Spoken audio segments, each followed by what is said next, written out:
ay pagplanuhan ng mabuti.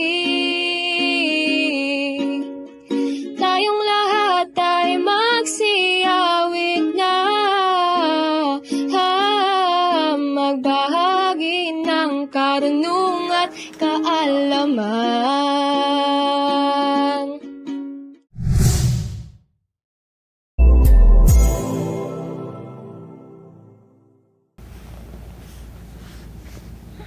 Kuya, magandang araw po, kuya. Sobrang Latina ko today. Di ba, kuya? Pero may tanong lang po sana ako, kuya ba? Totoo ba talaga yung implant sa braso? Yung parang chip? Baka mamaya, kuya, ha? Pangkutulan ng isip yan or pampalit kay Siri. Relax, Bless. Hindi yan pang robot. Ang tawag dyan ay subdermal implant. Isang maliit na stick na ini-insert sa balat ng braso. OMG! Hala! So hindi pala to ginagamit para hanapin kung sino ang laging hindi naguhugas ng pinggan, kuya? Hindi, Bless. Ginagamit yan upang makaiwas sa pagbubuntis. Up to 3 years ha. Effective, safe, at walang GPS. Ngunit teka lang, minsan nakakalito intindihin kung ano ba talaga ang ginagawa ng subdermal implant. Kaya upang mas malinawan, panoodin muna natin ang isang maikling explainer video na ito. Isang masaganang araw mga kapamilya. Welcome sa Bahay Pinoy, Planadong Pamilyang Pilipino. Ako nga pala si Levan Ahok. At ako si Salome Quizon. Ngayong ating tatalakayin ang usapang tungkol sa subdermal implant. Ano nga ba ang subdermal implant? So ang subdermal implant ay isang modernong paraan ng kontrasepsyon na maliit, simple at sobrang epektibo. Para sa detalye, ganito lang siya kaliit, kasing laki lang ng palito ng posporo. Ini-insert sa ilalim ng balat, sa upper arm, usually sa non-dominant arm, para hindi istorbo. Ginagawa ito sa health center ng trained na healthcare provider. Sa sandaling maipasok, maglalabas ito ng hormone na tinatawag na progestin. Ang trabaho ng hormone na ito, pigilin ang ovulation o ang paglabas ng egg cell mula sa ovary. At bukod pa dyan, pinapalapot din ito ang cervical mucus para mahirapan ang pagkapasok ng sperm. Good news! Tatagal ito ng hanggang 3 taon. So hindi mo na kailangan isipin ito araw-araw, buwan-buwan, or taon-taon. Low maintenance but high protection.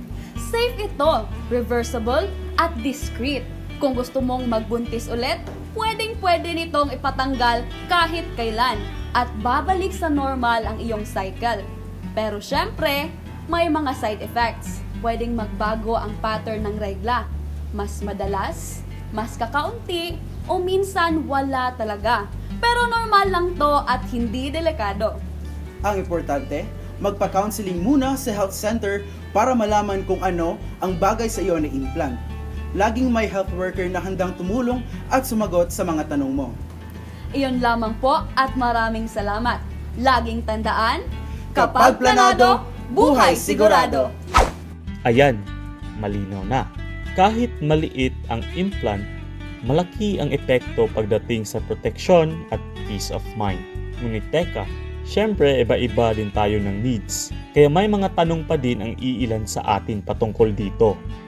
OMG, amazing ka! Grabe ka talaga, kuya! Pero aminin natin, ang astig, di ba?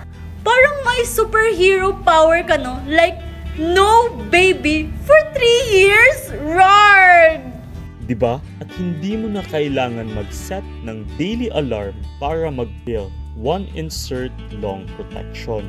So, ibig sabihin, kuya, kung ayaw ko pang mini-me, pwede kang mag-chill-chill lang, pero kung gusto mo na ulit, ipapaalis ko na lang.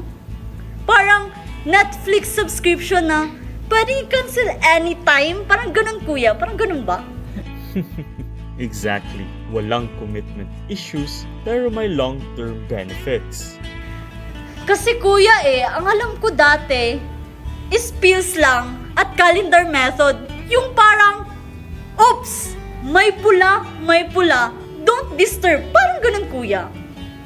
At ngayon, Alam ko na, may implant pala. Hindi scary, hindi techie weird, just science with convenience. Ang scary pala kuya no, yung wala kang alam tapos bahala na si Batman sa future mo, parang ganun. Tamang kaalaman, tamang desisyon. Tama ka kuya, tamang kaalaman. Kasi simula ngayon, magiging responsableng babae na ako. Parang ganito kuya. Hindi lang sa laro, kundi sa health choices para sa sarili ko. Kaya mga kababayan, kung may plano, may implant. Dahil kapag planado, buhay sigurado. Tara na mga kabayan, ipamalitan natin sa buong barangay. Roar!